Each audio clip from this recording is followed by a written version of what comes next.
등록하시면 되겠습니다. 그러면 이제 저희 중소기업이 그 유엔 조달에 참여하기 위해서는 이제 어떤 고민이 필요하냐? 유엔 조달에 적합한 품목을 우리가 가지고 있는지를 먼저 고민해 봐야 됩니다. 그래서 유엔에서 필요한 물건들이 어떤 것들이 있느냐. 그러면 유엔이 필요한 것들, 많이 구매하는 것들은 역대 어느 정도의 그 제품 카테고리를, 서비스 카테고리를 가지고 있는지 이걸 먼저 확인해 봐야겠죠.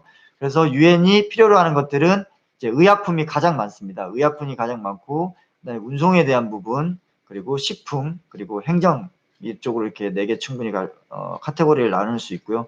그러면 이제 누구한테 사야 되느냐? 누구한테 팔아야 되느냐, 이제 요게 있죠. 그러면 저희가 이제 다이렉트로 그 국가 빈공국에다가 수출이나 이런 거 하지 못하고 유엔의 그 조달을 통해서 진행하기 때문에 유엔 에이전시 국가 기관에 대해서 우리가 공부를 좀 해야 됩니다.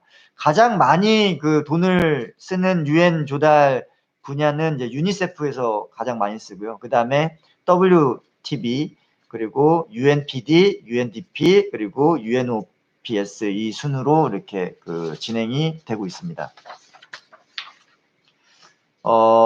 UNGM 그 공동 공급자 데이터베이스를 가지고 있고, 그리고 글로벌 마켓플레이스인 요거는 이제 필수적으로 등록이 요구되는데, 등록은 그 등록하실 때 사업자 등록증이나 뭐 이런 것들 기본 정보를 넣으시면 그 항세 그 등록 넘버랑 아이디를 발급받습니다. 그래서 거기에다가 제품별 그 PQ 등록 진행하시면 되는데, 요거는 ungm.org 홈페이지 들어가시면 이제 충분히 가능하고요.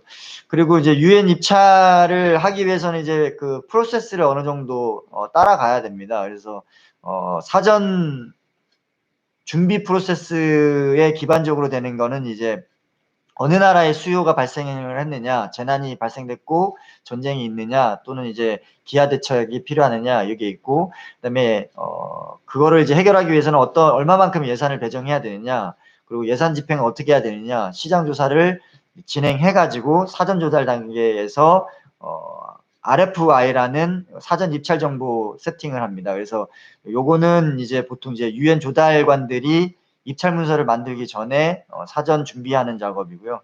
그래서 사전 준비가 끝나면은 이제 업체들이, 등록된 업체들이 그 UNGM 등록 벤더의 아이디하고 이런 거를 가지고 이제 제품을 입찰 정보를 이제 서치하거나 획득할 수가 있고, 그다음에 입찰 공고가 나게 돼서 이제 오픈이 되면 이제 전자 조달을 참여할 수 있게 됩니다. 전자 조달을 참여하고 나서는 가격과 기술에 대한 각자의 회사의 제품에 대한 그 제안서를 이제 내야 되는데요. 이 제안서는 보통 제안 요청서 RFP라는 게 있고, 그 다음에 기술 평가 제안서 TBE가 있습니다. 그래서 요거는 이제 그 입찰 초청서 ITB, RFP, RFQ, TBE 이렇게 있는데, 요 부분은 이제 제가 나중에 시간이 좀 허용하면 좀 자세히 좀 설명을 해드리겠습니다. 그래서 가격 제안서와 기술 제안서를 제출하고, 그리고 입찰을 참가를 하게 됩니다. 그래서 응찰을 하시게 되면 낙찰자를 평가를 통해서 진행을 하는데, 유엔 공공 조달은 이제 공정성과 투명성을 가장 강조해서 하는데, 최저가가 아닌 기술적 품질을 우선시해서 최적 가치에 대한 평가를 진행한다.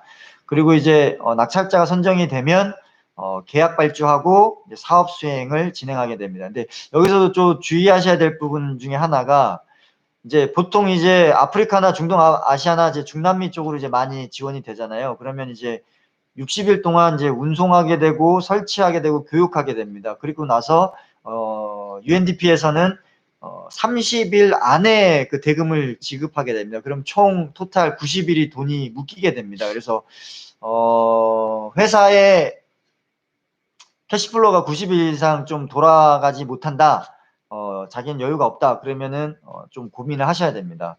그리고 사후 관리는 이제 수행평가, 품질은 괜찮았느냐, 운송은 시기 적절했느냐 이런 것들을 해서 이행된 물품이나 서비스에 대한 품질 평가나 공급자 평가를 진행을 하게 됩니다. 근데 이제 저희가 유엔 조달을 선뜻하지 않는 것 중에 하나는 이제 큰 오해가 하나가 있는데요. 그건 뭐냐면 가격 경쟁력이 우리는 이제 한국 제품이기 때문에 좀 너무 없지 않느냐, 중국이나 뭐 다른 나라에 비해서. 그런데 그렇지 않습니다. 왜냐면 그 유엔 조달의 그 성과를 많이 낸 그 국가를 탑 10을 쫙 뽑아보면 미국 1등이고요. 인도가 2등이고 3등이 예멘이고 4등이 UAE이고 5등부터는 스위스, 벨기에, 네덜란드, 덴마크, 프랑스 이렇게 있고 9등이 케냐입니다. 그리고 저희는 이제 28위, 중국 27위입니다.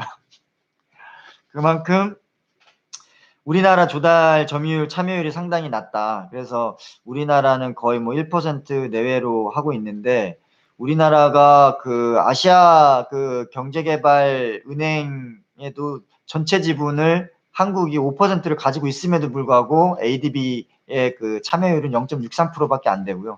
그다음에 유엔 조달은 한 1.17%, 그리고 이제 월드뱅크는 0.33%입니다. 그래서 랭킹은 10위 안에도 못 들고 한 28위 정도, 중국 27위 정도 된다고 합니다. 그래서 상당히 좀 취약하다고 볼 수 있고, 그래서 중소기업의 그런 오너들이라든지 그 해외영업부 부문장들의 관심이 조금 필요합니다. 조금 어렵긴 한데 그래도 한번 등록을 해놓으면 장기 프로젝트도 있고, 그다음에 장기 그 계약도 할 수 있기 때문에 상당히 도움이 될 거라고 이제 생각합니다.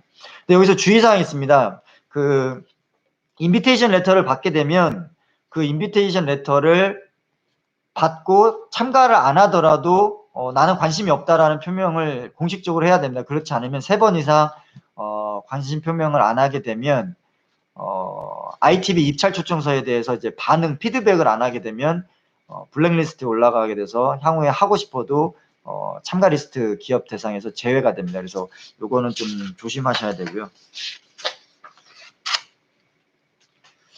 자, 이제 시간이 한 4분 정도 남았는데 제가 좀 정리를 해드리겠습니다. 이제 중소기업에서 저희가 그 썸네일에 중소기업이 유엔 조달 시장에 이제 참가해서 확대해보자. 우리 접근법은 뭐냐?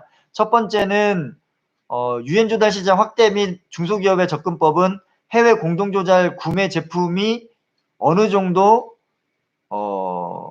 있다라는 인식을 일단 가져야 됩니다. 그래서 우리 제품이 그쪽 그 유엔 조달에 납품할 수 있다라는 확신을 가지고 어떤 제품인지, 구매 물품이 어떤 건지, 용역이나 서비스가 어떤 걸 하고 있는지를 카테고리를 일단 가지고 물품 분석을 좀 정리를 하셔야 됩니다. 그리고 응찰을 하실 때 다 준비가 돼 있고 인식도 돼 있는데 인허가 인증이 없어서 못한다. 그러면은 이제 자격 조건에서 이제 밀리는 거죠. 그래서 먼저 자기가 취급하는 아이템 물품이 뭔지, 서비스가 뭔지 인지를 하시고 유엔에서 요구하는 그 규격에 맞는 인허가 CE라든지 FDA 또는 뭐 다른 ISO 같은 그런 것들을 미리 준비를 하셔야 됩니다. 1, 2년 걸리거든요. 그래서 그걸 준비를 하시고 이제 그 입찰 공고가 뜨면은 거기에 대해서 이제 바로 기술 제한서, 가격 제한서 만들어서 이제 내면 됩니다. 그래서 UNDP 쪽에 이제 그 공개적인 발주에 대해서 프로세스를 진행하시면 되고, 그리고 이제 공공조달 에이전시도 구분하셔가지고 UNDP 쪽에서 많이 이 제품을 구매를 하더라, 아니면 UNPD에서 이런 제품을 구매하더라, 아니면 유니세프에서 이런 부품을 구매를 하더라, 이런 걸 좀 파악을 할 필요가 있죠. 그래서 어떤 제품을 어느 에이전시에서 어떤 그 자격으로 조건으로 응찰할 수 있고 낙찰이 되는지 요거를 공부를 하셔야 되고, 그리고 제안서 작성에는 본연의 목적을 충분히 달성할 수 있게끔 가격 제안서나 기술 제안서를 이제 만드시면 됩니다. 그래서 진행을 하시면 되고요.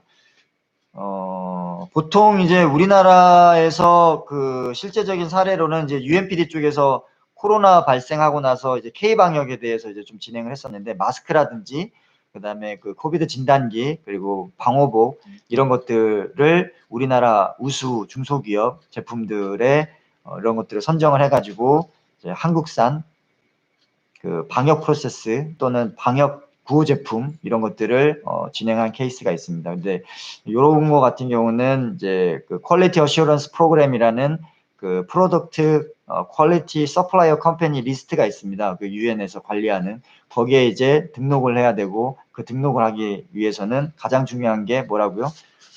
유엔 GM을 등록을 필히 하셔야 됩니다. 그래서 오늘은 그 유엔에 대해서 공부를 해봤고요. 유엔 중에서도 가장 중요한 유엔 조달, 그래서 UNDP 쪽이나 UNPD 쪽이나 아니면 그 유니세프 쪽이나 아니면 WFP 이런 쪽에서 어떻게 조달을 진행을 하고 우리는 어떻게 준비를 해서 응찰을 해야 되는지에 대해서 간단히 공부를 해 보았습니다. 여기서 가장 중요한 거 키워드 하나가 있습니다. UNGM에 있는 벤더 등록은 필수로 해야 된다. 그리고 ITB 입찰 초청서가 날라오면 3회 이상 피드백을 하지 않으면 내가 필요할 때 제명된다. 그리고 유엔에 조달해서 어떤 제품을 어떤 에이전시에서 어떤 조건으로 구매를 얼마만큼 진행하더라.